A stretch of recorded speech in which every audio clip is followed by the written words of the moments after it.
Nous sommes donc tous réunis aujourd'hui pour un second webinaire fédéral consacré à la question des violences sexistes et sexuelles en milieu sportif et donc au sein de notre fédération des clubs d'aïkido, de kinomichi et des autres disciplines. Un moment important qu'on souhaite partager avec tout le monde. Bien sûr, les responsables de ligue, il y en a quelques-uns qui sont présents, les responsables de club, mais aussi les pratiquants, les simples pratiquants. Pour ceci, pour animer ce webinaire, nous avons deux animateurs. La première, Brigitte Lanluc. Je la laisserai se présenter. Et puis également Patrick Belvaux, qui se présentera également. Je rappelle que ce webinaire est enregistré. Il pourra donc être disponible consultation sur le site fédéral. Pour les personnes qui veulent garder l'anonymat, vous pouvez fermer votre caméra et enlever votre nom. Et bien sûr, participer. Vous pouvez poser des questions, d'une part dans le fil de discussion, qui est à votre disposition tout au long de les interventions. Et puis en fin de séance, nos animateurs ont prévu de vous donner la parole et de vous pouvoir poser des questions. Voilà, je m'arrête là. Brigitte, est-ce que tu veux bien te présenter? Oui, alors bonjour à tous et merci d'être intéressés par le sujet. Je suis donc Brigitte Lanneluc de la Ligue Nouvelle-Aquitaine. J'ai été chargée par le président de Ligue de l'époque, qui maintenant est Thierry, notre président fédéral, de m'occuper de cette question. Voilà. Sinon, je pratique et je m'entraîne sur l'Èche-Cap-Ferré et sur la région bordelaise habituellement. Voilà. Merci Brigitte. Patrick, tu te présentes? Oui, bonjour à tous et à toutes. Patrick Belvaux, 52 ans d'aïkido maintenant, ça fait presque un peu plus d'un demi-siècle, et enseignant depuis 43 ans, je crois, ouais, 43 ans, dans plusieurs clubs. Et là, actuellement, je suis à Nogent-sur-Marne, dans le Val-de-Marne. Et moi, j'étais vice-président d'Île-de-France il y a 2 Olympiades. Et à ce titre, on cherchait justement quelqu'un qui allait s'occuper, alors ça n'a rien à voir, de la formation sur la laïcité. Bon, personne ne levait la main, donc moi je levais la main parce que ça me parlait. Et puis après, c'est passé à l'antiradicalisation. Puis ensuite, comment dire, le LGBT plus phobie. Donc, et dans la suite, juste après, je crois que c'était donc les violences sexuelles. Donc en fin de compte, je me suis intéressé à créer une commission de prévention. Et ça s'est développé. Et là, actuellement, c'est effectivement les violences sexuelles et sexisme. Mais maintenant, ça se développe encore un peu plus parce que c'est les violences dans le sport, en règle générale. Voilà, donc bon, accessoirement, j'ai été policier pendant 36 ans, donc ça peut être intéressant dans le domaine qui nous intéresse aujourd'hui, puisque j'ai côtoyé et des victimes, mais aussi des auteurs, hein, de violences sexuelles, et puis j'ai un petit peu une idée générale à la fois des victimes, à la fois des auteurs. Voilà. Merci à tous les deux. Je pense qu'on va pouvoir dérouler la présentation que vous avez préparée. Et donc, on attend une belle co-animation de tous les deux. À vous. On s'est jamais vu, mais on va essayer de s'entendre, oui. C'est une Oui, première. hein. Je crois que c'est toi qui commences, Patrick, sur les Ouais, généralités, l'historique. voilà, donc effectivement, là, on est parti sur 1 heure et demie d'un dossier qui est pas très fun, hein, c'est certain. On préférait animer des choses sur comment faire un bon chenadier ou des choses comme ça. Et là, effectivement, les violences sexuelles dans le sport et notamment en aikido, c'est pas spécialement drôle, mais il était nécessaire d'en parler.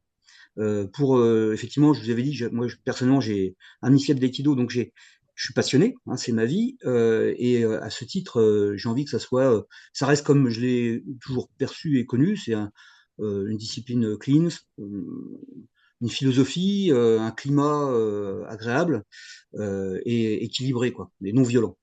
Et donc, effectivement, quand on commence à parler de violence sexuelle dans le sport et notamment en aikido, on n'est pas à l'abri, même si on peut. Le réflexe qu'on a, c'est se dire, oh, enfin, peut-être dans d'autres sports, mais pas en aikido, c'est pas possible, quoi. Et ça, moi, j'ai eu la même réaction dès le départ. Vous l'avez peut-être actuellement.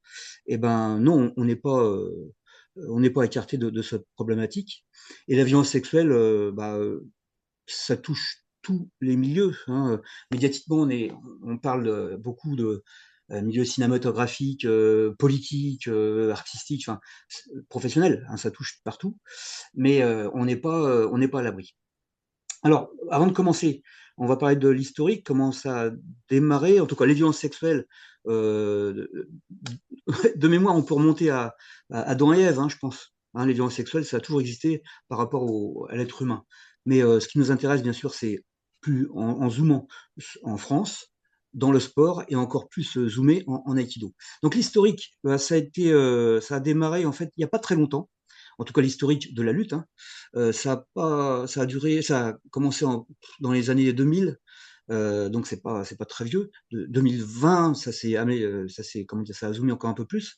Mais c'est surtout grâce à des personnes qui ont été victimes, des sportifs qui ont été victimes et qui ont monté l'affaire quelque part en haut lieu et il n'y a pas eu de réponse, hein. Donc deux personnes que je vais vous présenter en diapo tout à l'heure ont été voir jusqu'au ministre de l'époque, le ministère de la Jeunesse et des Sports, justice, etc.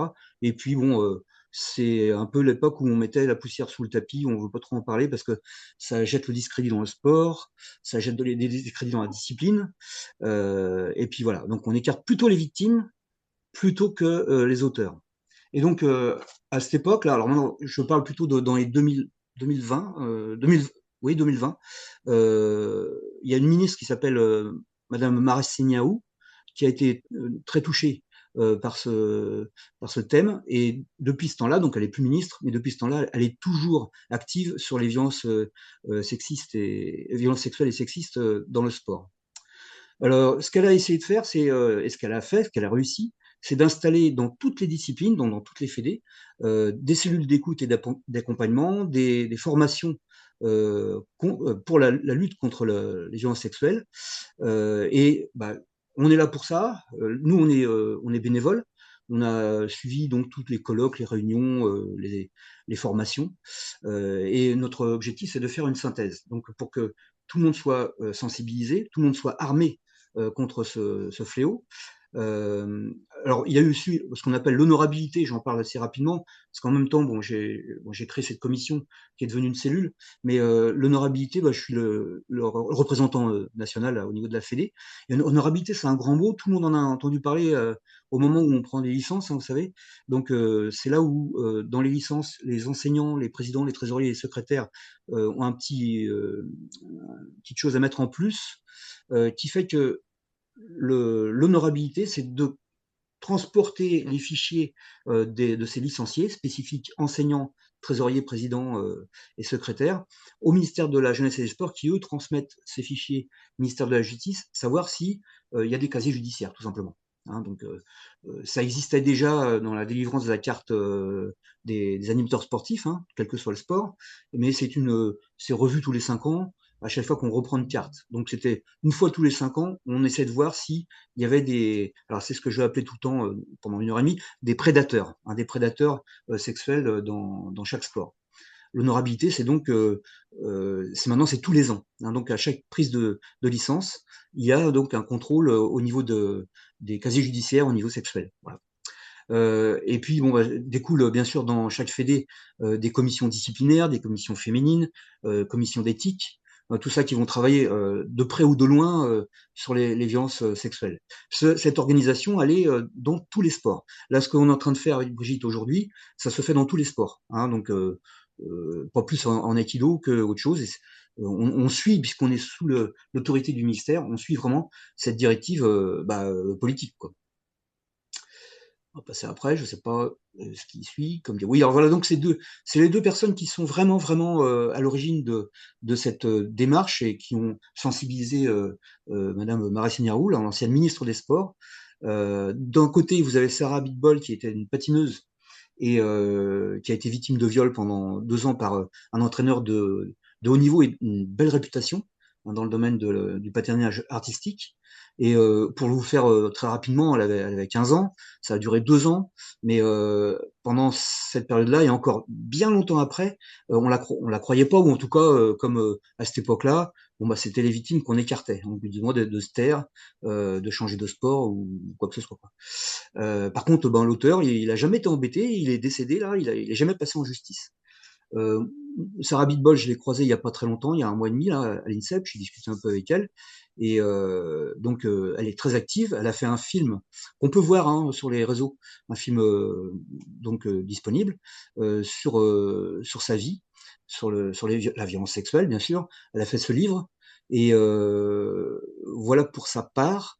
Deuxième personnage, c'est Catherine Maillon-Debec. Donc elle, c'était une athlète lanceur de poids qui a été, alors elle, c'est un viol ponctuel, ça a été fait à l'INSEP par deux, trois, comment dire, sportifs de son club, quoi, enfin de son sport. Et de la même manière, elle a essuyé des, ouais, bon bah, écoute, t'as qu'à changer de sport, t'as qu'à partir, alors que c'était aussi une sportive de haut niveau. Donc ces deux-là, sans se concerter, on fait à peu près le même chemin et on réussit à être reçu justement par une personne qui était au pouvoir et qui a réussi à lancer la machine des violences, enfin de la lutte contre la violence sexuelle. Parallèlement, on a eu bien sûr le phénomène MeToo, le phénomène balance ton porc, hein, et tout ça, ça a aidé à lancer cette grosse machine hein, qui est en route maintenant actuellement. Je sais pas ce qui se passe après. Après, Voilà. après, c'est peut-être, Et oui, oui, bon, voilà, je vais peut-être prendre la suite à un petit ça moment. marche. Voilà. Donc, il y a de multiples déclinaisons des violences sexuelles. Et comme l'a dit Patrick, les aikidokas ne sont pas meilleurs que les autres, malheureusement, même si la discipline semble nous amener à être meilleurs, mais en pratique, c'est pas toujours le cas. Et donc, on peut trouver chez nous comme ailleurs diverses violences qui peuvent commencer par le sexisme. Alors, le sexisme, c'est une discrimination du fait du sexe, et c'est une première étape de violence. Toute discrimination en France est illégale, hein, elle est punie au civil et au pénal. Les comportements sexistes ne sont pas admissibles, mais on les trouve sur le tatami. Alors, j'en ai entendu pas mal, par exemple, sur la tenue des filles. Ben, cette fille-là, elle met pas de t-shirt par-dessus sa brassière, ça me dérange. Bon, il faut se demander qui est le problème, si c'est la fille ou si c'est la personne qui est dérangée par le Oui, fait qu'il n'y ait pas de t-shirt. On met, en fait, voilà, ça c'est un petit peu je, de sexisme. ouais, Ce qu'on m'a rapporté aussi, c'est, oh, bah, de toute façon, avec ces gros lolos, celle-là, elle va avoir du mal à chuter. Alors bon, c'est pas, voilà, c'est inadmissible. Ça fait partie des violences qui étaient avant tolérées, qui maintenant ne le sont plus. Des blagues, voilà. Des, il y a aussi oui, des stéréotypes de genre. L'aïkido de cette pratiquante n'est pas très féminin. Bon, ça s'est entendu aussi. Qu'est-ce que ça veut dire? Ça n'a pas de sens, mais bon, c'est une violence. On peut trouver des violences institutionnelles. Alors chez nous, c'est pas trop le cas parce qu'on n'a pas de personnes qui soient rémunérées ou c'est pas très fréquent. Mais chez les footballeurs, par exemple, les footballeuses sont, enfin étaient, peut-être sont encore, je ne sais pas, moins rémunérées que les footballeurs pour un même niveau. Ça fait partie des violences sexistes. Violence médicale, on connaît, violence conjugale aussi. Alors ensuite, les agressions sexuelles. Il y a différentes définitions. Les définitions de droit ne sont pas forcément les mêmes que les définitions que l'on considère dans la vie de tous les jours. Mais une agression sexuelle, c'est une violence aggravée, c'est un délit. Donc un délit, ça veut dire certaines punitions que Patrick connaît mieux que moi d'ailleurs. C'est tout acte sexuel non consenti. Alors, la dernière loi qui le définit, elle n'est pas vieille, hein, elle date de mois de novembre 2025. Et cette agression sexuelle, cette atteinte sexuelle, concerne le contact avec les 5 parties du corps suivantes, la bouche, les seins, les fesses, le sexe, l'intérieur des cuisses. Tout cela, toutes ces zones-là ne peuvent pas être touchées sans consentement de la personne. Sinon, c'est une agression sexuelle. Et de ça va découler la notion du consentement qui a été modifiée aussi récemment, même s'il y avait déjà une loi en 2021. Mais le consentement ne peut pas exister, en tout cas, s'il s'agit d'un enfant de moins de 15 ans et de moins de 18 ans s'il s'agit d'un inceste.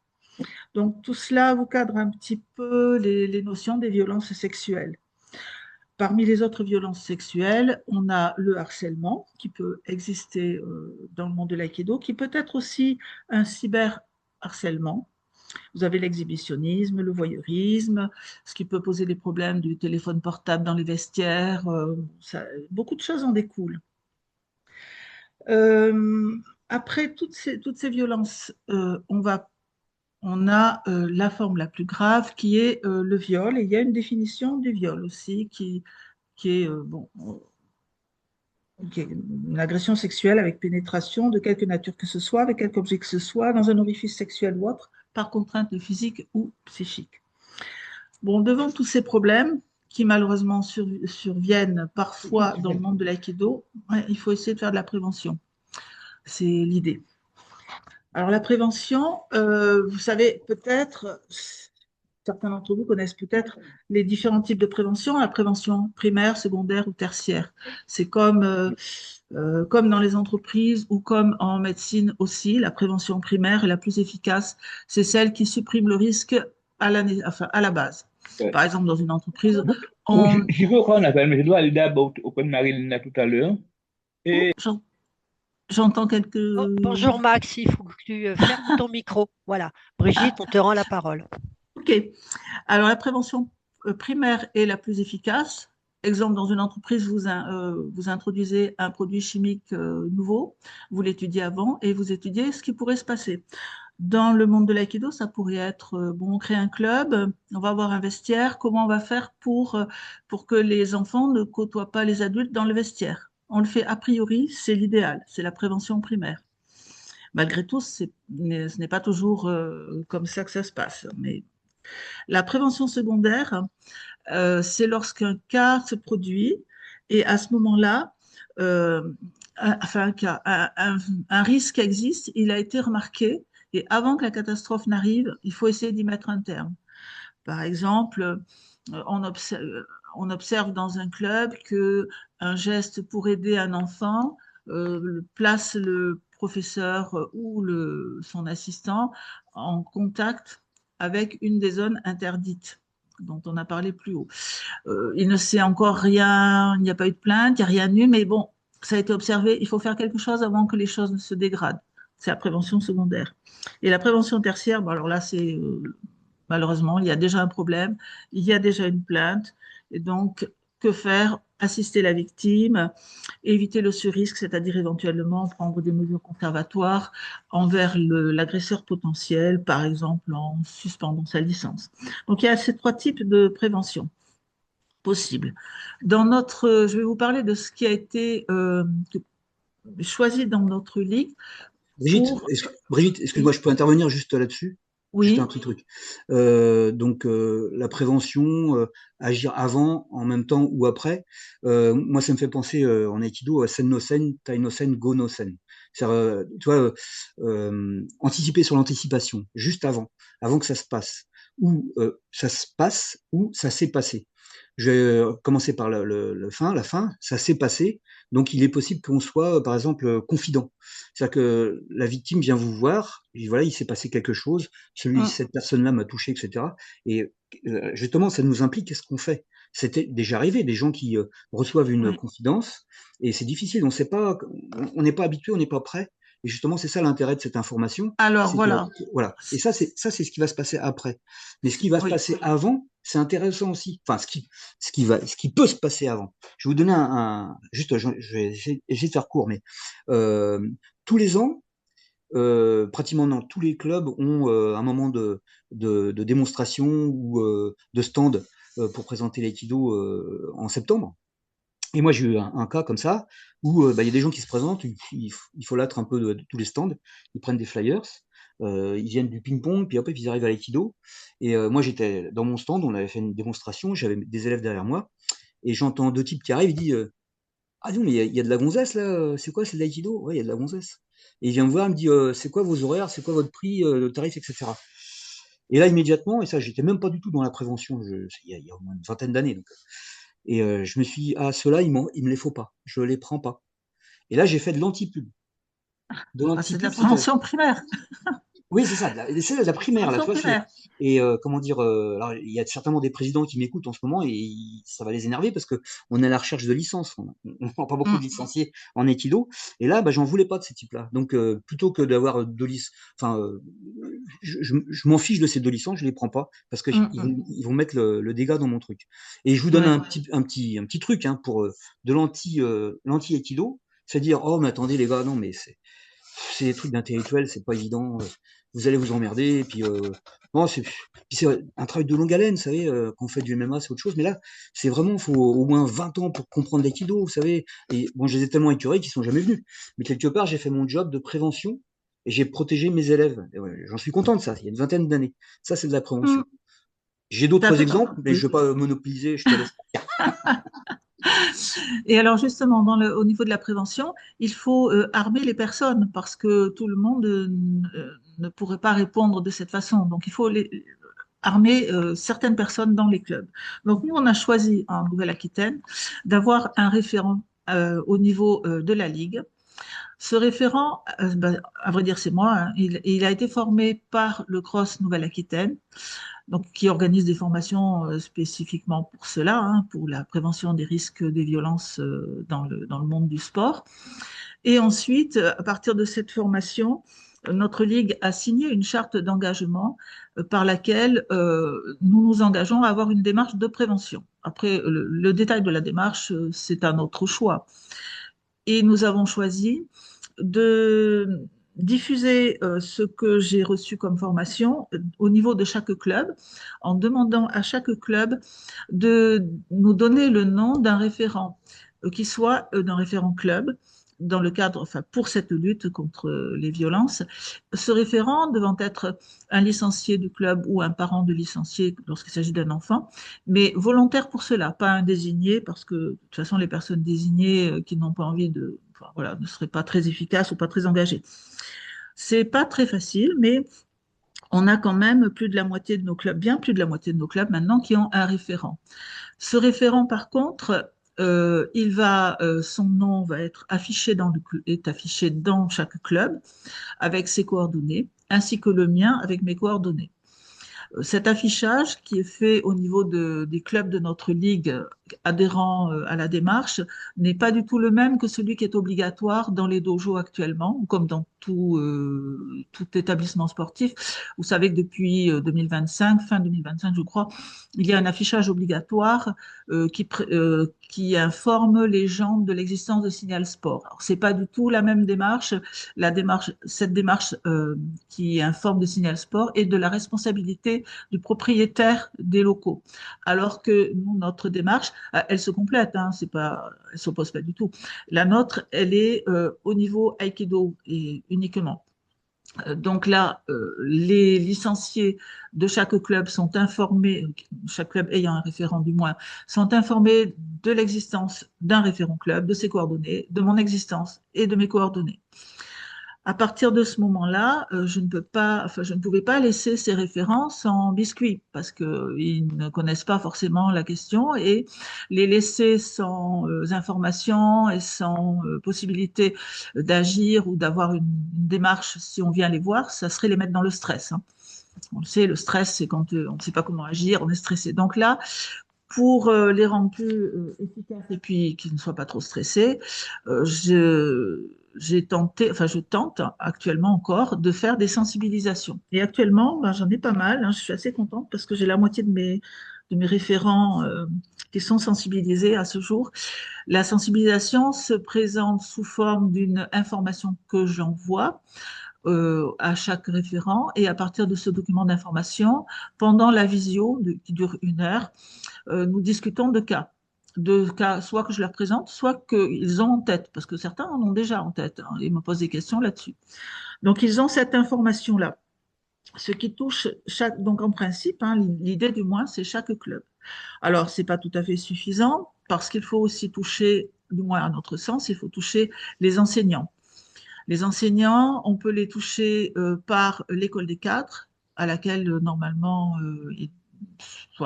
qui leur est proposé. Je ne veux pas dire qu'ils doivent y assister, mais enfin, il y en a pas mal qui y assistent quand même. Donc là, information au niveau de l'école des cadres, Ça a été fait l'an dernier. Je ne l'ai pas refait cette année parce que finalement, les personnes étaient déjà informées, celles qui adhéraient à l'école des cadres. Et aussi, il faut sensibiliser les personnes qui vont être enseignantes, donc les futurs enseignants, BF et CQP. Donc, je sais que dans le CQP, il y a un module d'éducation qui existe. Je n'ai pas, il faudra que je le fasse, mais je n'ai pas contacté Laurent Boudet pour qu'il m'en donne le contenu. Je ne sais pas. Il faudra qu'il m'explique ça. Je n'ai pas de détails. Au niveau du BF, que je sache, sur le plan national, il n'y a rien qui est prévu. Et donc, cette année, je n'ai pas eu la question à me poser parce que dans notre ligue, il n'y a pas de BF, mais l'année prochaine, il y aura une session. Donc, je vais demander au directeur fédéral régional, parce que je pense que c'est lui qu'il faut que je demande, un créneau d'une heure. J'espère qu'il va m'accorder une heure pour que je puisse informer, sensibiliser les futurs enseignants qui passeront le BF. Donc ça, c'est notre démarche de ligue. Elle n'est pas, je vous explique juste la nôtre, elle n'est pas unique, hein. Chaque ligue peut avoir une autre démarche, j'en sais rien. Enfin, c'est la nôtre en tout cas. Pour compléter cela, nous avons souhaité, bon, en fait c'est un peu moi qui ai souhaité parce que je les ai un peu poussés à ça, réaliser des clips vidéo de prévention. Alors ça a demandé du travail, pas un peu de ma part, mais beaucoup de la part des Bayonnais, qui sont les vidéastes réalisateurs. Alors un peu de ma part parce qu'il a fallu faire un script, on n'en a fait qu'une jusqu'à présent, un petit script, et en expliquant bien ce que je souhaitais montrer, le temps de la vidéo, parce qu'il faut que ce soit très court, sinon les gens ne regardent pas. Et on a donc pu réaliser, enfin les vidéastes de Bayonne ont donc pu réaliser un clip de 1 minute 09, je crois bien, qui démontre, qui vraiment, enfin, préventif par rapport à une situation dans laquelle les enfants pourraient être mis en situation anormale, on va dire, d'agression sexuelle. Alors, je ne sais pas si on peut le passer maintenant, ce clip. Si, Si on ça... va le faire. Eh bien voilà, c'est gentil ça. C'est très... Et puis je suis contente pour eux parce qu'ils ont bien bossé, il faut qu'ils soient un peu récompensés quand même.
Et je pense qu'on en fera d'autres. Alors, j'ai eu quelques critiques qui permettront peut-être d'améliorer ces clips, mais je pense que ça peut être utile et voilà. Comment les diffuser, je ne sais pas.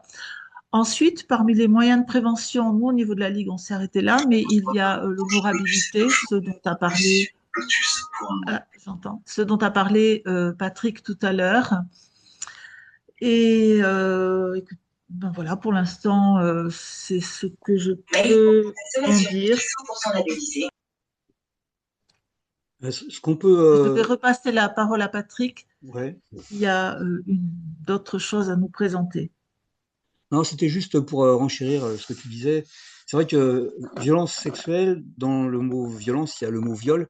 Et quand on s'y intéresse pas vraiment, on dit viol, ouais, violence sexuelle, c'est les viols. Puis là, donc, ce qu'a exposé Brigitte, c'est en fait, c'est un peu comme les poupées russes, hein. Derrière, il y a énormément de délits et de crimes qui découlent derrière. Par provocation, j'en parlais à Brigitte un petit peu avant, quand on s'est vu il y a pas longtemps là. Un viol et comment dire, un harcèlement sexuel.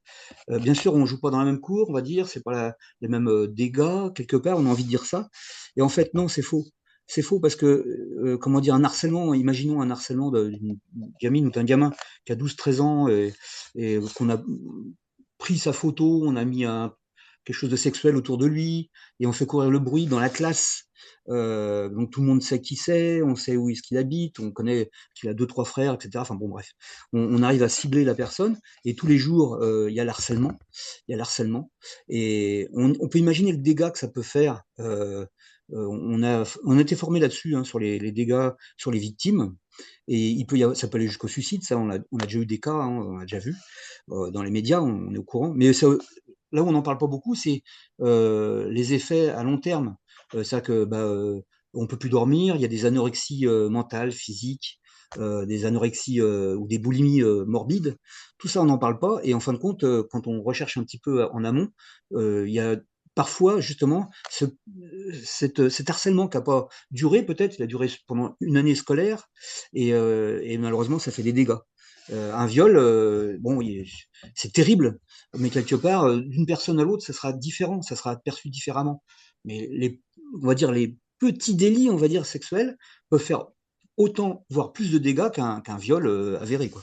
Donc ça, faut en être persuadé. Nous, en tant qu'encadrants, quand on a des jeunes, je parle des jeunes, ça peut être n'importe qui, ça peut être un homme, une femme, la victime, hein, il n'y a pas de souci. Mais il y a eu des cas comme ça, moi, bon, je vous avais dit, je m'occupe de la cellule d'écoute, et des gens qui m'appellent m'ont dit, oui, moi, il m'est arrivé quelque chose, c'était en 2012, et je vous en parle seulement maintenant, oui. Donc, ça veut dire que des perturbations, on peut plus dormir, etc. Puis quelques années après, même beaucoup d'années après, ça ressurgit, on se dit, oh, mais en fait, ça vient de là, et ça aurait pas dû exister, quoi. Ça aurait pas dû exister.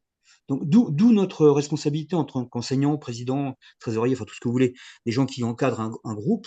Il faut prévenir, il faut agir, mais il faut pas mettre, comme on faisait il y a une dizaine d'années, la poussière sous le tapis, l'omerta, et puis ça fait en plus une double peine pour la victime, parce que à la fois elle a été victime, mais à la fois elle n'est pas entendue.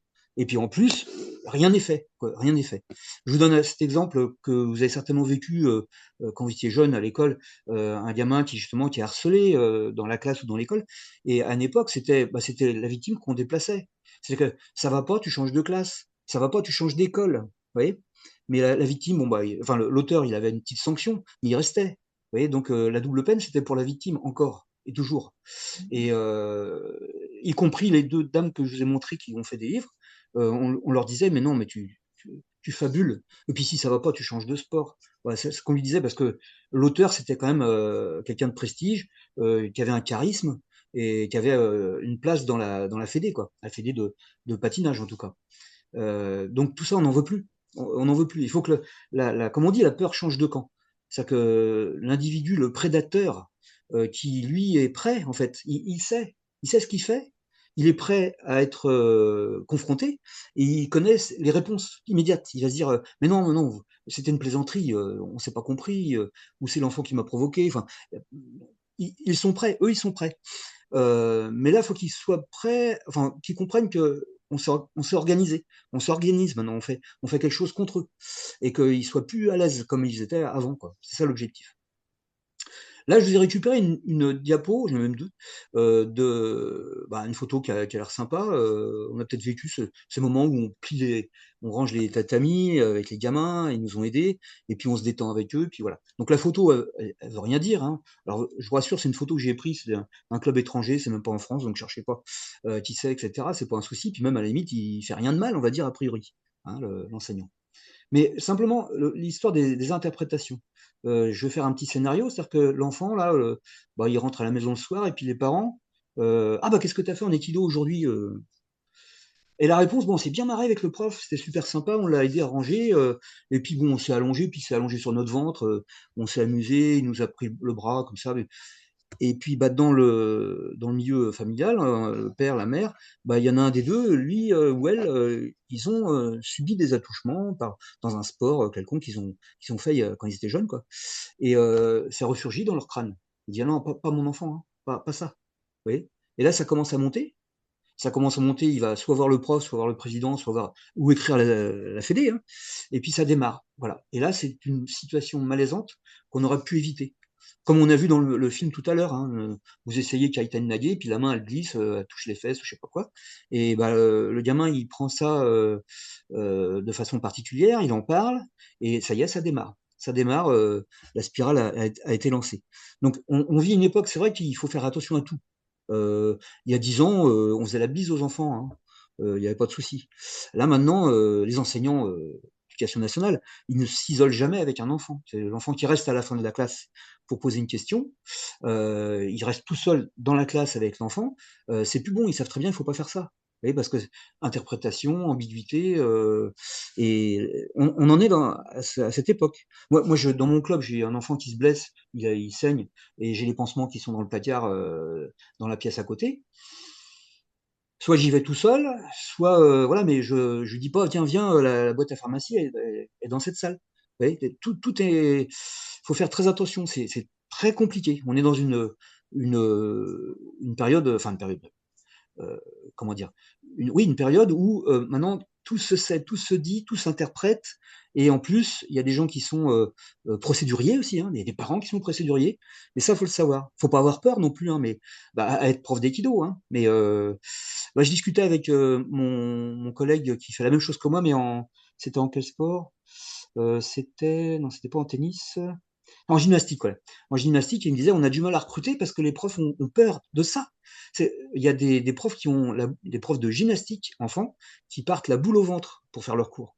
Parce que la gymnastique, on est obligé quand même de toucher l'athlète, hein.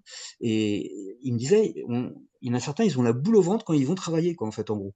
Donc on en est dans cette période-là où ça y est, maintenant, faut faire très attention à tout.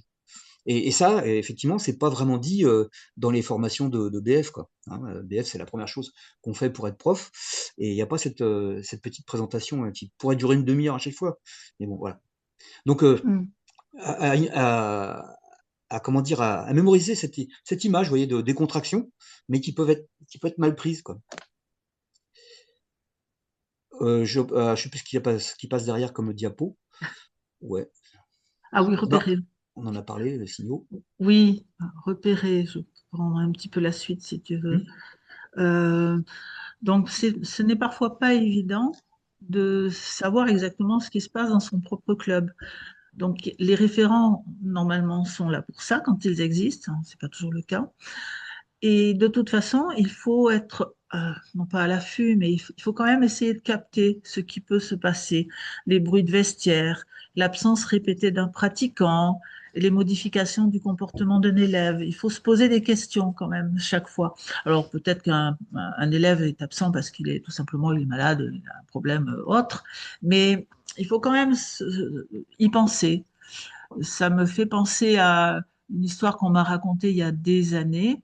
Une élève ado ne venait plus s'entraîner dans son dojo. L'enseignant trouvait ça bizarre, mais bon, il n'avait pas que ça à faire, il s'en est pas plus préoccupé. Jusqu'au jour où il a rencontré l'élève dans le supermarché et il lui a dit: Ah bonjour, mais tiens, on te voit plus au club. Ah non, mais attends, mais il y a un gros pervers dans ce club, je veux plus venir, moi. Hein. Ah bon? Et là, ben voilà, vous imaginez bien qu'il y a eu la suite. L'enseignant a cherché à savoir ce qui s'était passé. Mais voilà, quelquefois, on ne sait pas. Il faut essayer de savoir ce qui se passe dans les clubs. C'est pas non plus être intrusif, mais il faut essayer de capter les bruits de vestiaire. Quelquefois, c'est des bruits, mais quelquefois, il y a quelque chose derrière. Donc, il faut aussi, pardon, repérer les comportements qui peuvent être problématiques sur le tatami. Bah, par exemple, dans mon propre club, j'ai été un petit peu ennuyée à un moment parce qu'à un moment, j'avais des cours adultes-enfants en même temps. Et un jour, c'est un tout petit club, hein, et j'avais pas de créneau enfant, à l'époque du moins. Donc, j'ai une maman qui me dit à la fin du club, bon, mais Brigitte, il faut que je vous parle de quelque chose. Je dis, oui, oui, pas de souci. Voilà, il y a un pratiquant, un adulte, un garçon dans votre club, puis bon, je comprends qui c'est d'après la description, qui est trop proche de ma fille, ça la met mal à l'aise. La petite, elle a 9 ans peut-être, ouais, 9 10 ans. Il lui met les mains sur la taille, et est-ce que c'est vraiment voulu par la technique Aikido? Je pense pas, elle dit. En tout cas, faites quelque chose, sinon ça ne va pas s'arrêter là. Alors là, comme elle était un peu menaçante, bon. Puis d'ailleurs, ça m'a intriguée hein, quand même, ça m'a inquiétée. Donc j'ai parlé à l'adulte en question en tête à tête. Hein. Et d'ailleurs, j'aurais dû même avoir un témoin avec moi. Il vaut mieux toujours être deux pour parler à quelqu'un qui est incriminé. Mais bon, Je l'ai fait comme ça, sans autre personne avec moi. Et il m'a semblé donc qu'il était de bonne foi, il était bon, il tombait des nues. Sauf qu'il m'a dit, mais je la considère comme ma petite fille. Je dis non, non, c'est pas ta petite fille du tout. Et puis on est sur le tatami, on n'est pas là pour jouer, hein, quoique non, non. Alors après, il est évident que les mains sur la taille, c'est pas une agression sexuelle, mais c'est une violence quand même si la petite n'était pas d'accord et puis ça n'a pas lieu d'être sur un tatami. Donc c'était quand même problématique. Donc je lui ai conseillé de, évidemment, ne jamais recommencer, de ne plus travailler avec cette petite. Et j'ai observé, moi, après ce qui s'était passé, ce qui se passait dans le dojo. Et j'ai remarqué que la petite en question, elle saluait la plupart du temps des pratiquants hommes, adultes, rarement des femmes et rarement des enfants. Et qu'elle aimait bien taquiner, jouer sans penser à mal, hein. Sauf qu'après, elle s'est plaint à sa mère. Du coup, c'était un petit peu ennuyeux. J'ai prévenu les adultes d'être très vigilants avec cette petite, hein, de vraiment être très carré sur les gestes aïkido. Et j'ai dit à la maman qu'il n'y aurait plus de soucis, que je veillais et que ça ne se reproduirait pas, qu'il n'y avait pas de problème. Voilà, ça s'est arrêté là. Mais j'étais un petit peu ennuyeux quand même, parce que la- le comportement de l'adulte, il n'était pas 100% correct, et puis le comportement de la petite non plus. Et voilà, donc on se trouve avec des situations quelquefois compliquées à gérer. Donc il faut observer ce qui se passe sur le tatami. Alors, si on est soi-même le prof, c'est un peu compliqué de faire le cours, d'observer et tout, mais bon, on est là pour ça aussi. Après, ah oui, obtenir la confiance des pratiquants, bah oui, il faut que les pratiquants aient la confiance, enfin qu'on ait la confiance des pratiquants, en particulier le référent, quand il existe. Être en lien avec la personne ressource du club, bah, c'est le référent. Si on n'est pas, voilà, si un pratiquant note quelque chose, il faut qu'il soit capable d'aller en parler au référent qui, lui, a eu une petite sensibilisation et qui est déjà plus à même à gérer le problème. Ce que j'ai conseillé d'ailleurs aux référents de nos clubs dans ma région, c'est que s'ils ont un souci et ils savent pas gérer, soit ils m'appellent, soit il y a la cellule d'écoute. Et si par contre c'est beaucoup plus grave, bon, on le verra dans la prochaine visio, dans le prochain webinaire qui est prévu, mais après il y a Signal Sport pour les choses graves. Mais avant d'en arriver là, ils peuvent m'appeler ou ils peuvent appeler la cellule d'écoute. Je rappelle que dans la cellule d'écoute, il y a Patrick et puis il y a Manuela qui est une pratiquante de Cambo, qui enseigne à Cambo maintenant et qui est là pour orienter les personnes qui auraient un souci. Après, Patrick en sait plus que moi, donc il peut peut-être parler un peu plus de la cellule d'écoute, qui est de la prévention aussi, mais qui est aussi en prévention tertiaire dans ce cas-là. Voilà, en ce qui concerne le repérage, peut-être tu as des choses Oui, que tu peux avant, rajouter. avant cette diapo-là, juste, je reviens un petit peu sur ce que je disais tout à l'heure, c'était Sen-no-sen, Tai-no-sen, Go-no-sen, pour ceux qui... bon, on n'en parle pas beaucoup sur le tatami, mais c'est Sen-no-sen, c'est agir avant l'attaque. Tai-no-sen, c'est pendant, et Go-no-sen, c'est après que l'attaque soit engagée. Et dans notre démarche de préventologue, entre guillemets, ça n'existe pas, mais en prévention sexuelle, violence sexuelle, là tout à l'heure, je parlais de deux individus qui venaient sur les stands et qui commençaient à donner des propos qui présumaient que voilà, ils cherchaient plutôt à avoir des proies que des pratiquants avec eux en aikido. Mais au niveau de Tainosen et Gonosen, l'action a eu lieu ou est en train de se faire. Il faut immédiatement, bien sûr, agir. Je vais vous donner un exemple. Moi, c'était dans mon club, mais dans une autre salle. Donc, ça remonte à une trentaine d'années. C'est un peu vieux, mais bon. Et un type là qui venait d'arriver, il avait deux cours à tout casser. Et il travaillait avec une fille. Et bon, le mouvement était pas terrible, donc comme on fait d'habitude, je mettais ses âges, je vous montrais, tiens, je prends la fille et puis je fais le mouvement. Et en fait, pendant que je lui expliquais le mouvement, il regardait même pas ce que je faisais, ses yeux étaient rivés sur l'échancrure du kekodi de la fille. Bon, à un moment donné, je lui dis, ça t'intéresse ce que je te dis ou bon. Et puis un cours d'après, une fille vient me voir, elle me dit, bon, ce type-là, ça commence à bien faire parce qu'en fait, on discute dans les vestiaires et puis il a des mains baladeuses. Ok. Et une deuxième fille qui vient me voir, elle me dit, il m'a suivi après le cours en bus jusqu'à chez moi et il me fait des avances sans arrêt. Donc je dis bon bah c'est ok. J'ai attendu le cours d'après. Et j'ai convoqué mon président, j'ai dit, celui-là, faut qu'on discute, hein. Donc il arrive dans le vestiaire, je lui dis, attends, viens 2 secondes dans le bureau, il y a quelque chose à te dire. Et je lui explique que bon bah il y a des soucis. Moi comment dire, t'es pas le bienvenu dans ce club-là parce que j'ai une partie de mes élèves qui ne supportent pas quand tu travailles avec elles parce que t'es un petit peu insistant, etc. Et elle me dit oui, je suis au courant, mais je vais m'arranger. On me l'avait déjà dit. Alors j'ai dit on te l'avait déjà dit, c'est-à-dire je comprends pas. Ah bah parce que je viens d'un club où on m'a déjà viré pour ça. Ok. Alors j'ai dit bah tu vois, il y a ton sac, ton chèque, on l'a pas encaissé, tu le reprends, et puis la porte elle est là-bas et c'est parti, tu t'en vas. Donc c'était l'époque où justement il n'y a aucune prévention, aucun système pour bloquer tout ça. C'était il y a une trentaine d'années. Et puis alors, ce qui est assez amusant, c'est que moi mon président il est venu me voir, il m'a engueulé. Il m'a dit maintenant tu t'as fait le flic là, c'est pas bien, c'est pas comme ça qu'on fait, etc. Quoi. Donc voilà les réactions quoi. En fait, c'est quand même l'auteur quelque part, mais enfin, on n'ose pas trop quoi. Faut pas trop, faut être délicat avec l'auteur. Donc et c'était cette époque-là, il y a une trentaine d'années. Bon, maintenant, voilà. Et là, on est dans le Tainocène parce que c'est en train de se faire ou c'est tout proche. Et le Gonocène, c'est après, une fois que malheureusement les violences sexuelles ont eu lieu. Moi, je vois l'image que bah, c'est quelqu'un qui est victime et qui vient vous voir parce que vous êtes quelqu'un de confiance, pas spécialement l'enseignant, ça peut être vous en tant que pratiquant, puis vous discutez souvent avec la personne dans le vestiaire. Il y a un bon feeling. Elle vient vous voir et elle vous confie qu'effectivement, il y a eu des attouchements, il y a eu des violences, quelles qu'elles soient. Et puis voilà, t'es la seule à qui je me confie, je suis embêté, je sais pas quoi faire. Toi aussi, est-ce que tu as eu des problèmes avec ce gars-là? Enfin bref. Et comment on fait là? Là aussi. Soit, bah, là je vais être méchant, mais lâchement, je dis bon bah écoute, c'est bon, c'est pas grave, il fait ça à tout le monde, il n'y a pas de souci. Et puis the show must go on, il continue, puis ce type-là, il sera jamais inquiété. Ou on met le doigt là-dedans et puis on avance.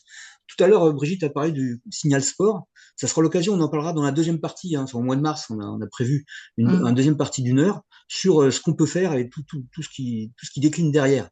Il y a tellement de choses à dire qu'on a été obligé d'en faire en 2 parties. C'est la Fédé qui nous a dit de faire deux parties. Mais signal sport, c'est en 2 secondes, hein, en 2 secondes. Bien sûr, tester en justice, déposer plainte, c'est super, on y va. Sauf qu'on sait très bien que le jugement aura pas lieu demain, quoi. La justice étant ce qu'elle est, avec tous les dossiers qu'ils ont à traiter, des fois c'est 1 an, 2 ans, 3 ans, 5 ans après. Et puis pendant ce temps-là, bah, la victime, elle attend, hein, et c'est compliqué. Et Signal Sport qui a été créé il y a, je vais dire des bêtises, je crois, 4 ans, 4 ans, pas plus, hein, c'est pas énorme, qui permet à n'importe qui de dénoncer hein, ce qui se passe sur un fichier spécifique hein, que tout le monde peut avoir par Internet, Signal Sport, et ça intervient au niveau du préfet. Donc ce n'est plus le pouvoir judiciaire hein, qui démarre, c'est le pouvoir exécutif, hein, puisque c'est le préfet. Et c'est le préfet soit du lieu des faits, soit le préfet du domicile d'individu. Et le préfet, avec son pouvoir, il va détacher 2 personnes, des enquêteurs hein, de la préfecture. Alors moi j'ai été les voir, je sais à peu près qui c'est des sportifs, hein, des jeunes sportifs, hein, qui vont enquêter comme des enquêteurs, qui vont poser des questions, qui vont cibler un petit peu, et donc créer un dossier pour le préfet. Et le préfet dans la semaine qui suit, voire grand maximum 2 semaines, il va envoyer ça à la Fédé, et la Fédé il nous est obligation de poursuivre, de faire quelque chose en fait. Parce que quelques semaines après, il nous rappelle, la préfecture rappelle la Fédé pour dire qu'est-ce que vous avez fait, qu'est-ce que vous avez fait au niveau disciplinaire ou etc. Quoi. Donc ça c'est intéressant parce que c'est beaucoup plus rapide et c'est tout récent. Il faut savoir que ça existe, mais on aura l'occasion d'en parler un peu plus longuement la prochaine partie. Je sais pas ce qu'il y a après. Ah oui, alors donc je voulais aussi parler spécifiquement ce qu'on appelle les pédophiles. Parce qu'un pédophile, c'est un mot générique qui, hein, on voit très bien, donc un individu qui est attiré par les enfants sexuellement. Bon, ça c'est globalement tout ce qu'on sait. Mais au niveau définition légale et aussi psychiatrique, le pédophile, c'est plus spécifiquement un individu, ça peut être un homme, une femme, hein, un individu qui est attiré par des enfants, mais de 0 à 12 ans. Donc on a tronçonné l'âge des mineurs en 3 parties dans le monde de la pédophilie. Et le pédophile, le terme vraiment pédophile, c'est l'individu qui s'intéresse à des enfants de 0 à 12 ans. J'ai bien dit 0, hein, parce que je te rappelle, j'étais policier, puis il y a eu des cas. Moi, je travaillais avec la brigade des mineurs, et puis des cas, des individus qui se masturbaient sur des bébés de 1 an, quoi, des choses comme ça. Donc des trucs, bon, il n'y a pas d'âge en fait, hein. Mais bon, ça c'est le pédophile 0 à 12 ans. Ensuite, il y a l'hébéphile. Et là, ils sont plus nombreux, hein. Les hébéphiles, c'est ceux qui cherchent les enfants entre 12 et 15 ans. Et puis l'éphébophile, pardon, c'est de 15 à 18 ans. J'ai un cas que j'ai approché d'un hébéphile dans mon club, hein, donc j'en parlerai tout à l'heure. Donc c'est intéressant que sur le plan, je dis, psychiatrique et suivi judiciaire, hein, pour cibler l'individu. Mais il faut savoir aussi que dans ces trois parties, il y en a qui sont plus spécialisés hétéro, homo ou bisexuels, hein, donc pour bien cibler l'individu. Malheureusement, la question c'était y a-t-il un profil type de prédateur sexuel? Et la question malheureuse, c'est qu'il y en a pas. Il y en a pas du tout, quoi. Ça peut être, on a toujours l'image d'un vieux de 70 ans, gabardine, avec des bonbons dans ses poches et puis qui est à la sortie de l'école. Ça c'est trop facile, quoi. C'est trop facile parce que moi j'ai côtoyé un jeune, il avait 21 ans, il sortait, il était en garde à vue et le collègue de brigade des mineurs me dit bah tiens lui c'était un auxiliaire maternel. Donc, et puis il touchait tous les petits zizi des garçons. Quand la maîtresse lui disait bah tiens, et lui il a envie de faire pipi, tu le sors. Elle continuait son cours, mais lui, il faisait son histoire dans les toilettes avec l'enfant. Et il avait 21 ans. Et je l'ai vu, il avait une tête, mais pas typique, quoi, de gros dégueulasse, on va dire, hein. C'est vraiment le jeune, voilà, qu'on croise dans tous les jours, quoi. Et donc il y a pas de profil. Il faut savoir quand même que, ouais, dans les statistiques, parce qu'il y a des gens qui aiment bien les statistiques, c'est quand même 95% d'hommes, 95, 80, même 18% d'hommes, hein, prédateurs sexuels sur les enfants. Mais il y a des cas, et il faut pas les négliger.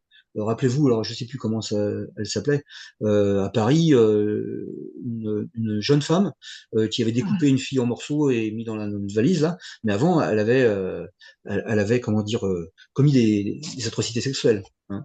Et c'était une femme. Et quand on la voit en photo, c'est pareil, c'était pas quelqu'un de typique qu'on pourrait imaginer, prédateur sexuel. Et elle est pas passée comme folle, hein, elle est en prison en ce moment. Oui, alors là, on a fait la présentation de ce qu'on va faire donc dans un mois, et on parlera plus précisément des démarches, hein. On a parlé de la cellule d'écoute. Alors avant, c'est une commission de prévention. En fait, non, on a basculé. Le président actuel a voulu modifier, puis une cellule parce que vous êtes complètement à part de la Fédé. Et bien sûr, c'est le secret des confidences, hein. Quand les gens nous appellent, on dit rien à personne. C'est entre la personne et nous, hein. Après, on va comment dire, accompagner s'il y a besoin pour soit un dépôt de plainte, soit autre chose. Mais c'est d'abord une écoute, un peu comme un psychologue entre guillemets, pour avoir une écoute attentive, que la personne puisse lâcher le poids qu'elle a sur les épaules. Je dis, il n'y a pas si longtemps, une personne qui disait ça s'est passé il y a 12 ans. Et c'était même pas quelque chose de, enfin, pour nous, c'est pas grave à voir. C'était juste une sensation, quoi. Quelqu'un qui arrivait sur elle, menaçant, etc. Mais ça l'a tellement choqué qu'elle a eu des troubles depuis 2012. Donc, il faut pas négliger quoi que ce soit, en fait. Et chacun est sensible différemment, hein. Vraiment, moi, j'ai eu aussi une personne qui, à peine décroché, m'a dit, mais ça, vous pouvez pas comprendre, vous êtes un homme. Donc, j'avais même pas, j'ai pas eu l'occasion d'aller plus loin. J'ai écouté, bah, je suis désolé, mais je suis à la cellule d'écoute, c'est pour écouter, je vais pas juger, je suis pas une commission de jugement ou même de discipline. Vous me dites ce que vous avez à dire, il n'y a pas de souci. Mais elle avait déjà l'a priori, voilà, donc très sensible. Elle m'a dit, je suis ultra sensible. Eh ben oui, moi je l'entends, il y a aucun souci. C'est pour ça que moi je suis avec deux filles. On n'avait pas parlé Oui, aussi de Nathalie, dans le et 78 Manuela, aussi. il Ouais, fallait Manuela, leur mais il y faire. a Nathalie aussi. Oui. Ah, tu pouvais l'orienter vers l'une des deux filles à ce Ouais, moment-là. tout à fait, tout à fait. Mhm. Bref. Donc ça, on en parlera donc le mois prochain. Je sais pas si tu veux en parler, Brigitte, là, Non. détailler de ce qui est marqué là, en fait. Le recours au référent ligue, ben ça j'en ai parlé tout à l'heure. Alors, il y a des associations aussi qui peuvent être des aides, mais c'est plutôt des aides à la reconstruction. Colosse au pied d'argile, par exemple, qui a été fondé par je crois que c'est un footballeur qui a subi des violences quand il était ado, ou même peut-être enfant au niveau du football, et donc il a fondé cette association et qui aide les gens à se reconstruire. C'est plutôt de ce côté-là. C'est vrai que la cellule d'écoute peut aussi orienter les personnes vers ce type de conseils si elles n'ont pas proche, près de chez elles des personnes qui peuvent les aider, pas de psychologue, pas de... Mais la Alors, cellule d'écoute, oui, vas-y. on a toujours l'exemple Colosse au pied d'argile parce que quasiment la grande majorité des fédérations, tous les sports, quoi, l'ont choisi pour former. Moi, j'étais formé avec Colosse au pied d'argile. Ils ont vraiment, c'est même pas pignon sur rue, mais enfin, c'est Hum, carrément une entreprise, quoi, une entreprise de formation sur les violences sexuelles. Le seule chose que, voilà, qui est un petit peu bémol pour moi, c'est qu'ils se spécialisent sur les victimes enfants. Donc, oui, oui, il parle à 95% sur les oui. victimes enfants et peu pour les adultes, quoi. Et donc, voilà, il y a plusieurs associations. Celle-ci, elle est très, très puissante, hein, très, très intéressante au niveau pédagogique, etc. Mais il y en a d'autres. Il y en a d'autres. Ouais. Bon, après, tout ça, ce sera, on en parlera la prochaine fois, effectivement. Euh, Là, l'idée, c'était quand même de dire que la prévention, c'est ce que l'on doit faire en premier. Et il faut savoir aussi que, bon, là, on parle des victimes, mais c'est aussi de notre responsabilité. Dans un club, s'il se passe un problème, le président du club va être inquiété. S'il a mis en place une démarche de prévention, qu'il peut le prouver hein, par l'existence d'un référent sensibilisé, ça sera apporté à son crédit au cas où il y aurait une plainte. De même au niveau des CID, de même au niveau des ligues. C'est comme en entreprise. Vous savez, il y a des risques dans les entreprises. On essaie de les minimiser, mais on ne peut pas les supprimer complètement. Cela dit, quand il y a un accident, il y a enquête. Hein, et quand, dans l'enquête, si on se rend compte que l'entreprise n'a pris aucune mesure de prévention, n'a pas de fait d'évaluation des risques, n'a pas mis en place un service prévention, par exemple, alors là, elle sera jugée beaucoup plus sévèrement que si bah, elle avait tout mis en place, mais bon, il y a eu échec de la prévention. Bah, malheureusement, ça arrive. Là, c'est un petit peu, je le vois un petit peu pareil. Hein. Moi, j'ai fait ça pendant ma carrière, hein, faire de la prévention en entreprise, et c'est un petit peu la même démarche. On essaie de tout mettre en place, et c'est pas, on le fait pas pour le parapluie, hein, mais il faut savoir qu'il y a aussi le parapluie en plus du reste. Ça existe aussi. Si on n'a rien fait, on va être traité différemment.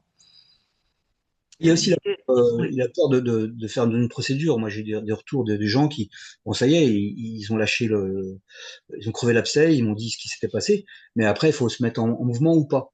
Et quand on se met en mouvement, c'est-à-dire bah, ester en justice, comme on dit, ou écrire à Signal Sport, hein, ou en tout cas écrire, hein, pour que ça soit concrétisé et qu'il y a une démarche, sanction ou quoi.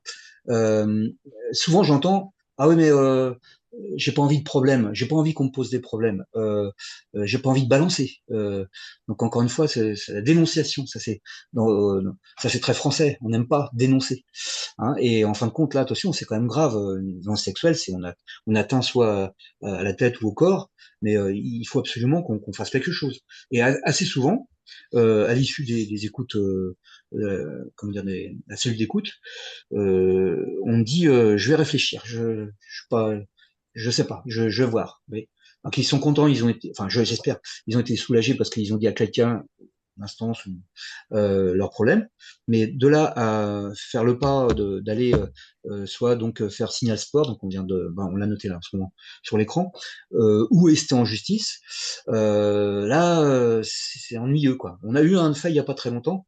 Et c'est compliqué parce que le club a voulu carrément virer les deux femmes qui dénonçaient quoi. C'est ce qu'on appelle des lanceurs d'alerte. C'est un terme légal maintenant, lanceurs d'alerte, et on les protège, les lanceurs d'alerte. Il y a 10 ans, oui, effectivement, il y a des clubs, des associations qui les viraient. Qui disaient, ah bon, tais-toi, c'est toi qui mets le bazar dans le club ou dans l'association, Mm. dans la discipline, on les virait. Et là, non, c'est fini. Donc, justement, au niveau de la Fédé a pris les choses en main Et on dit non, mais attendez, vous virez pas les gens comme ça, c'est inadmissible. Donc il faut que tout le monde soit au courant de ce qui se passe. Maintenant, il y a un système qui s'est mis en place, qu'on peut protéger la victime, qu'on peut les aider pour aller plus loin, et surtout, éradiquer les prédateurs. Ça, un prédateur sur un tatami, moi, ça me mord hors de moi. Hein, mais il faut encore pouvoir euh, prévenir, agir, et en temps et en heure, mais il faut faire quelque chose. Faut pas se dire ah, ça va nous poser des problèmes. Puis déjà, on n'a plus beaucoup de licenciés en aikido. Si on vire tout le monde, comprenez. Puis en plus, si c'est médiatisé, comprenez, si c'est médiatisé, bah, qui va venir faire de l'aïkido si ça passe aux 20 heures, comme quoi l'aïkido qui est un petit peu obscur, c'est pas un sport connu comme le judo. Hein. Ils ont des jupes, ils saluent bizarrement, ils ont des bâtons, qu'est-ce qu'ils font? Et puis d'un seul coup, on vient de nous dire qu'il y a eu des viols d'enfants dans un dojo, bah, c'est même pas la peine, quoi. On perd tout le monde. Donc c'est compliqué, hein, c'est très compliqué, mais faut du courage. Il faudra du courage, il n'y a pas de souci. Hein. Mais encore une fois, je me mets à la place de la victime. C'est double peine. Ça, c'est vrai. Elle a été victime de violences sexuelles. Après, il va falloir. Moi, comme j'étais policier, je prenais des plaintes. La personne est obligée de réexpliquer, de donner le détail de ce qui s'est passé, etc. C'est une double peine, ça encore. À peur de pas être cru en plus, c'est ça. Hein, peur de pas être cru par le policier. Et après, c'est le juge. Après, c'est lourd, c'est lourd. Le signal sport, c'est plus rapide, plus light, on va dire, quelque part. Et on a une réponse très rapide, très rapide. Ça, c'est intéressant. Et ça a 2, 3 ans, pas plus. Et vous avez des numéros de téléphone. Déjà, si c'est dans l'urgence, hein, le 17, hein, tout de suite, hein, pour faire constater par le gendarme, la police, etc. Il y a quelqu'un qui veut poser une question, là. Camille qui a levé la main. Oui, Camille a une question. Ah, Vous m'entendez? oui, On entend, oui. oui, Super, on mon vous micro entend, marchait on pas, vous entend. excusez-moi. Je vois qu'il y a .com, .fr, c'est normal ou est-ce faut faire le choix entre les deux? C'est normal. Si, c'est la Ok. bonne adresse. Mais en fait, il y en a deux. Il y a celle-ci, et puis une qui est passée avant, ou qui passera après. En fait, on reçoit la même. Voilà, c'est ça. Prévention, FFA, Ça marche. aikido.com.fr. La Fédé, ça finit toujours par .com.fr. Vous me dites hein, si je me trompe. Hein. Non, non, c'est vrai. C'est bon. Non, c'est juste que c'était surprenant et je Ouais, préférais être moi sûre. aussi. Ouais, moi aussi, ouais. Merci. Ouais. C'est une originalité de l'aïkido, peut-être, je sais pas. .com.fr. Je ne sais pas s'il y a des questions. C'est après. Oui. Après coup, si vous avez d'autres questions, vous pouvez l'écrire comme on a mis là-dessus. Hein. On vous répondra, il n'y a pas de souci. Hein, parce que des fois, on met une graine dans la tête, puis dit, ah oui, tiens, en fait, on aurait dû poser ces questions-là, mais ça sera l'occasion. Pour poser des questions, prenez la parole. Vous pouvez utiliser l'icône réagir et lever la main. C'est plus simple pour distribuer la parole.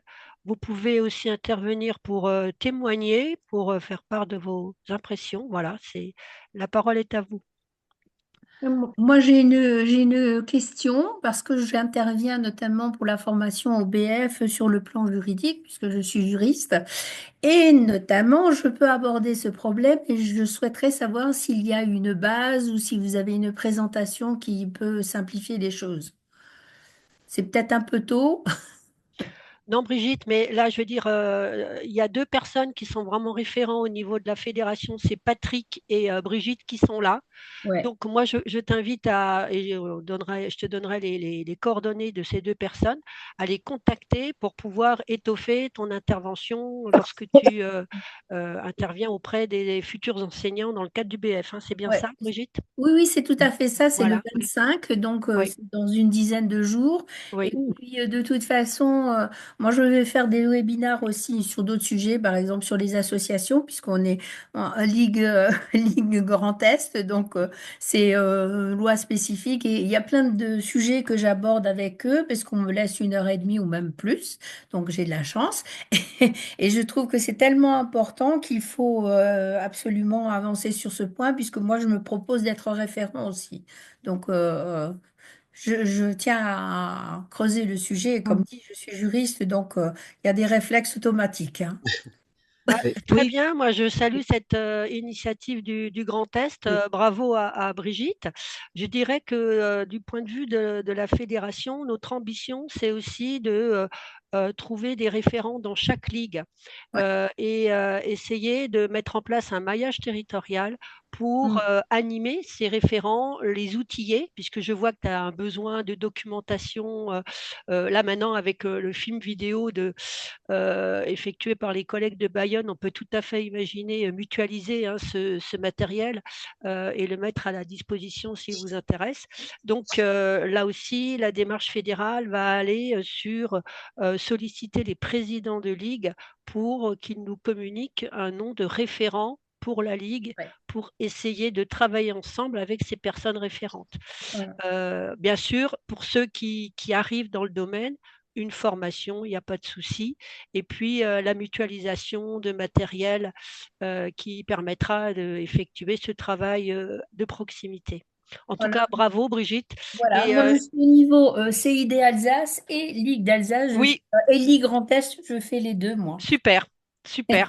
Oui, Voilà, merci. alors Juste c'est pour important compléter, que Brigitte de la Ligue Grand Est ait une formation au départ. Oui, Parce que si je ne l'avais pas eu, moi, j'aurais pas pu le faire. bien Franchement, sûr. même étant médecin de prévention, il me manquait des données. Bien sûr. Et donc, Je est-ce vais que même vous avez... regarder si le Cross Grand Est ou Alsace a des formations dans ce Oui, sens-là et je oui. m'y inscrirai. Parce que ce que j'avais fait, ça a duré 2 jours, donc c'était pas Oui, insurmontable, hein. c'est pas un problème. Et après, il faut y réfléchir et faire son propre travail dessus. Moi, je peux t'envoyer le document que je fais passer pour les Oui, personnes qui sont bien référents volontiers. club. Mais c'est référent club, c'est pas référent ligue, c'est pas pareil. Oui, oui, oui, oui. Et de toute façon, là, par exemple, moi, je suis en train de regarder la jurisprudence à ce niveau-là, et on n'en a pas parlé, mais il y avait un professeur d'aïkido qui avait déjà été condamné en 2011 pour des viols, etc. Il a récidivé un peu plus tard. En première instance, il s'est pris 15 ans de réclusion, et en appel, qui a été donné en novembre 2025, il s'est pris 20 ans. Mhm. Donc, de toute façon, c'était un exemple que je Oui, voulais leur citer, etc., en disant, faites attention, c'est pas anodin, c'est pas réservé aux autres sports. En aïkido, ça existe aussi. bien sûr. oui. Alors personnellement, j'ai moins de données juridiques. Ne suis pas du tout juriste à la base, hein, sauf en droit du travail et encore, ça s'éloigne. Donc, je suis preneuse d'infos aussi juridiques, hein, que je peux inclure dans ce Oui, ben, en ce que... je suis en train de rassembler de la jurisprudence. Mm. Ben voilà, donc là, je suis intéressée aussi. Parfait. Donc toi, tu vas être intéressé par ce que j'ai fait de mon côté, mais moi aussi, c'est un échange. Très bien. Euh, Alors, il y a Christophe qui lève moi, la main et qui veut peut-être poser une question. Patrick, tu veux intervenir avant? ouais, juste pour justement Brigitte qui cherchait la documentation, etc. Alors, c'est sûr que nous, on va chercher bien sûr les textes de loi, bon, pas de souci. Mais il y a quelque chose qui est intéressant, c'est le CRIAVS. C'est le centre de ressources pour l'intervenant auprès auprès d'auteurs et de violences sexuelles. Et là, bon, pour moi, c'est à l'Île-de-France, mais c'est national.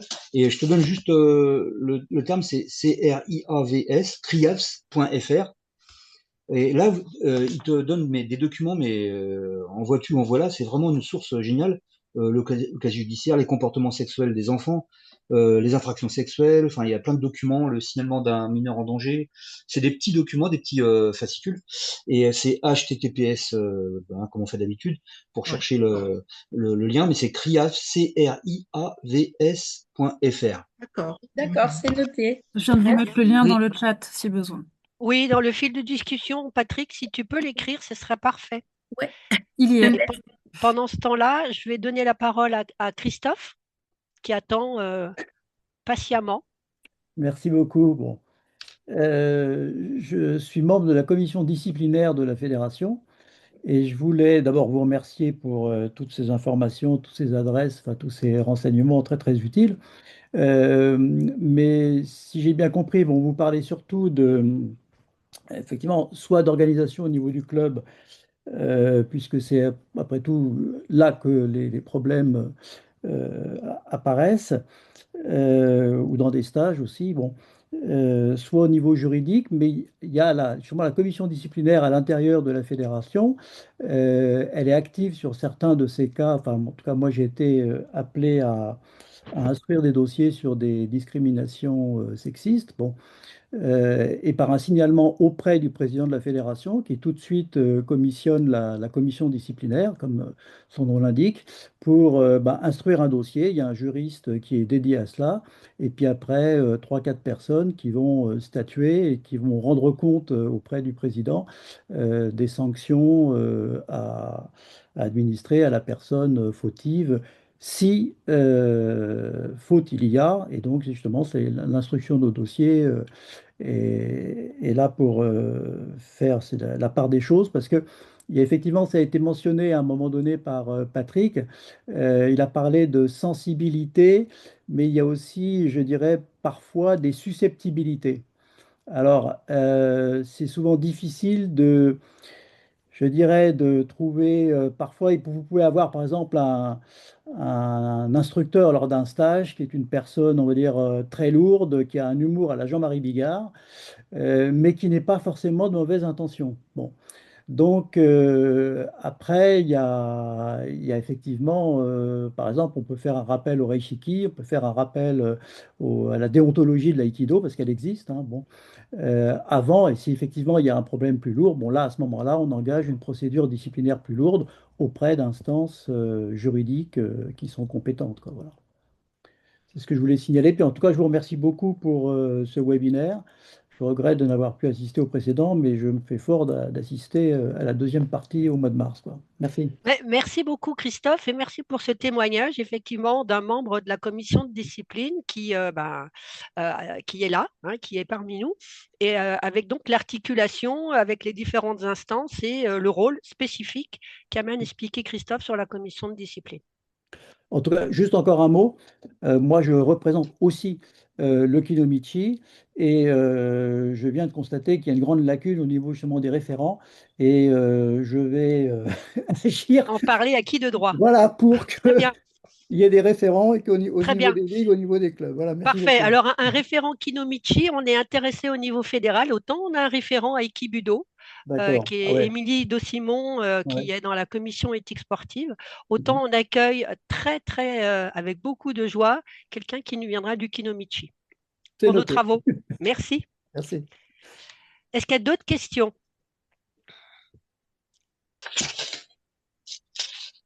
Non?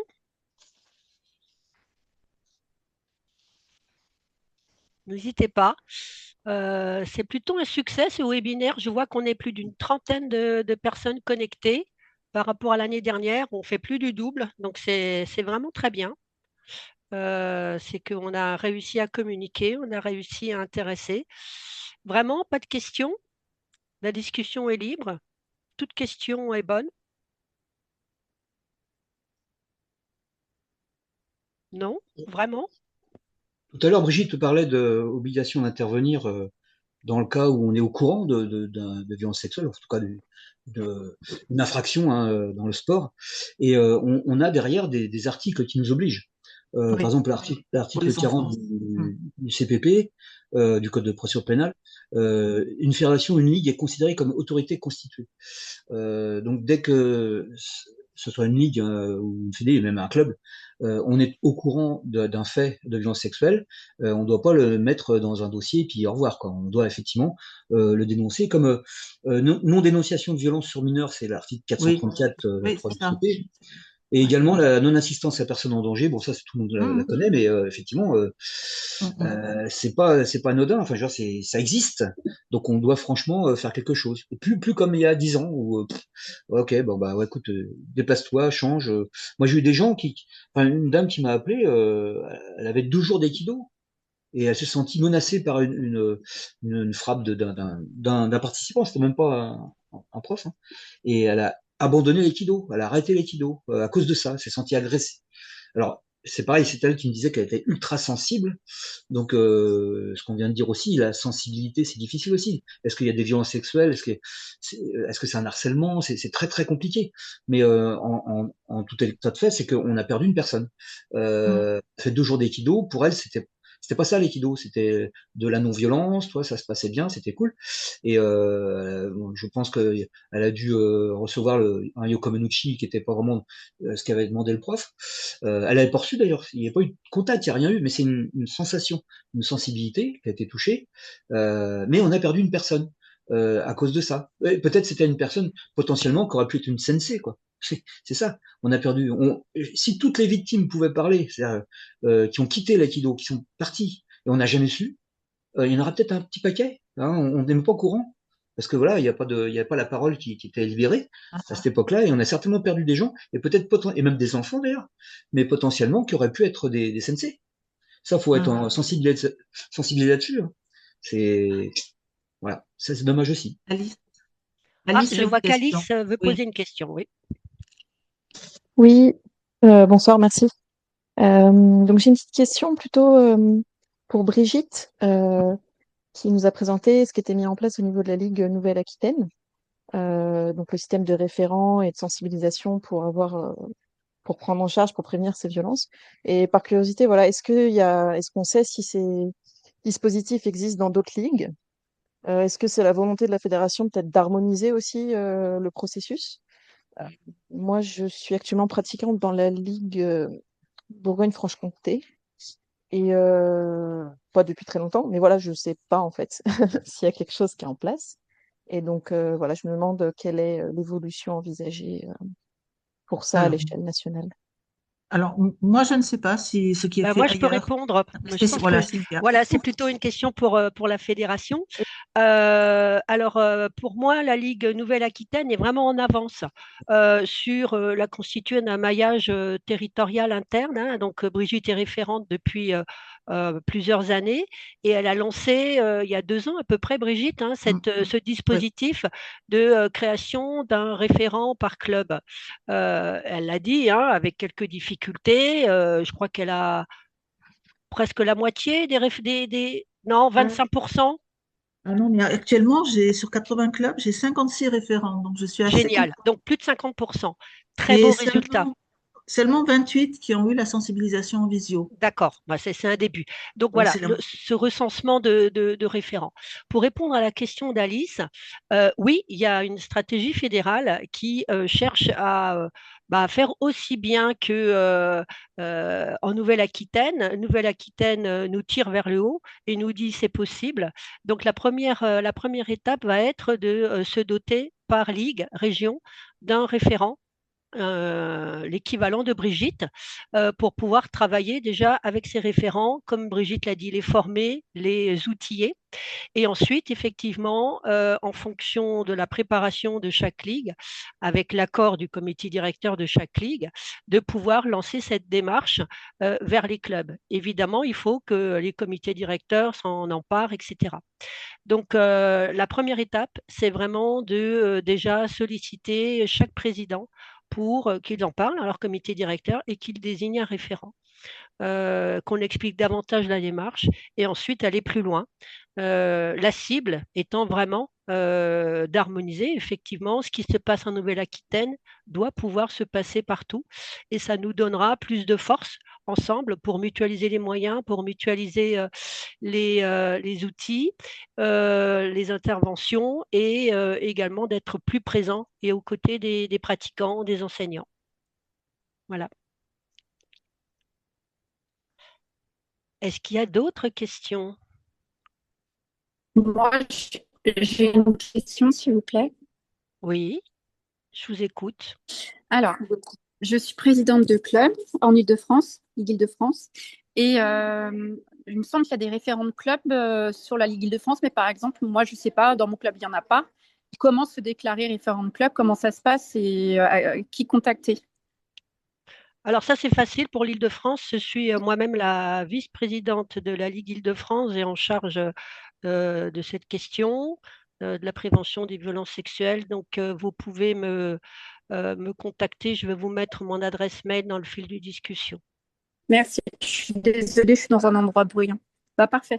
Et voilà, si moi, dans mon club, j'entendais, donc je pense me porter volontaire pour être référent, voilà.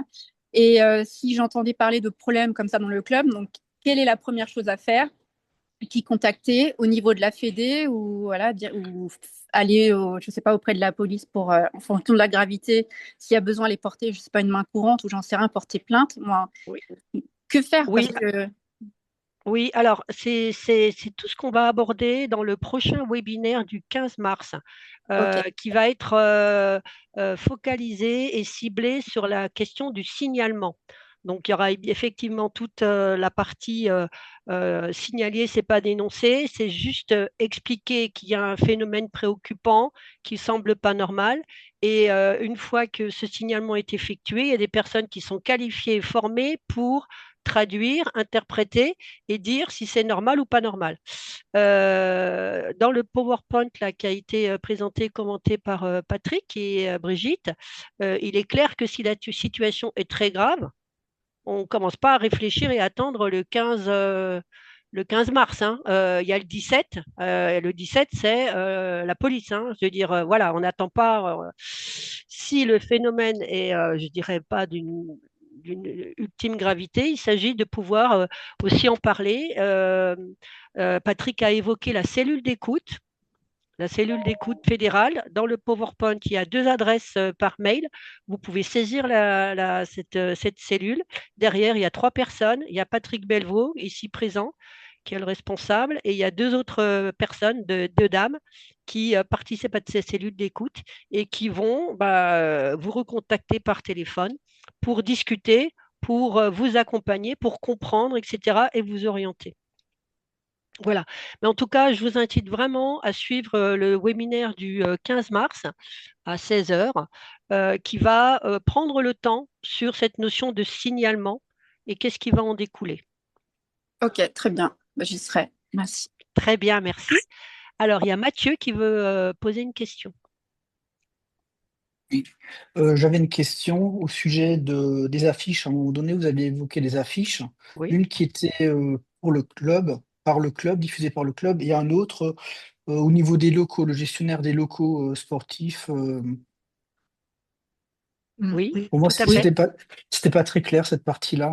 Ah, alors il y a un texte de 2025, fin 2025, qui impose à tout, je crois que c'est noté, exploitant d'un local sportif, je ne sais pas trop comment est le terme, Un établissement, d'avoir oui. un Mhm. établissement sportif, d'avoir une affiche dans les locaux, une affiche de prévention. Hein. On peut trouver les logos sur les sites gouvernementaux d'ailleurs. Et sur ces affiches en bas, il y a Signal Sport, l'adresse internet de Signal Sport, pour pouvoir signaler une violence. Ça, c'est une chose. C'est pas de notre responsabilité à nous, parce qu'en général, les clubs d'aïkido ne sont pas propriétaires des locaux. Enfin, peut-être ça peut arriver, je sais pas, mais moi, je ne connais pas. Et après, l'autre affichage dont j'ai parlé, c'est celle qui est propre à notre ligue et qui se fait sur un modèle créé par le CROSS Nouvelle-Aquitaine, avec le logo du CROSS Nouvelle-Aquitaine, mais enfin, chaque ligue fait comme elle veut. Hein. Et sur cette affiche-là, il y a le nom du référent ligue, qu'on appelle ambassadeur dans notre ligue, mais ça peut c'est référent ligue, donc c'est le mien pour ma ligue, avec mon numéro de téléphone. Et en dessous, il y a le nom du référent club, avec le numéro de téléphone du référent club. Et le logo du club, qui est en haut à droite, il y a la place de mettre le logo du club. Voilà, ce sont 2 affichages différents. Nous, on propose celui-là, hein, ce n'est pas une obligation. L'autre, il est obligé par la loi. Celui D'accord. de... ouais, Mais je vous remercie pour la réponse voilà. et pour la présentation. Merci à vous. Et ce que je trouve qui était très concret, c'était les zones du corps qui doivent ne pas être touchées durant la pratique. Mhm. Ah ben ça, c'est juste... C'est très concret et ça, on peut l'expliquer aux enfants, par exemple, pour faire de la prévention. Si vous pourriez faire une affiche là-dessus, ce serait très bien. Bah, il faut Il y a déjà reprendre le une film photo. vidéo. La Il vidéo, faut oui. reprendre la vidéo, Ouais, puis faire une ouais, capture d'écran, ouais. et vous en faites un peu ce que vous voulez. Hein. Très bien. Dans le fil de discussion, Pauline vient d'afficher les affiches Signal Sport, donc vous pouvez les consulter dans le fil de discussion. Est-ce qu'il y a d'autres questions? Non? Écoutez, il me reste à remercier très chaleureusement Brigitte et Patrick pour leur animation, leur engagement dans cette lutte contre les violences sexistes et sexuelles. Un bravo au club de Bayonne pour la constitution de ce film vidéo qui effectivement est très efficace, très parlant, court.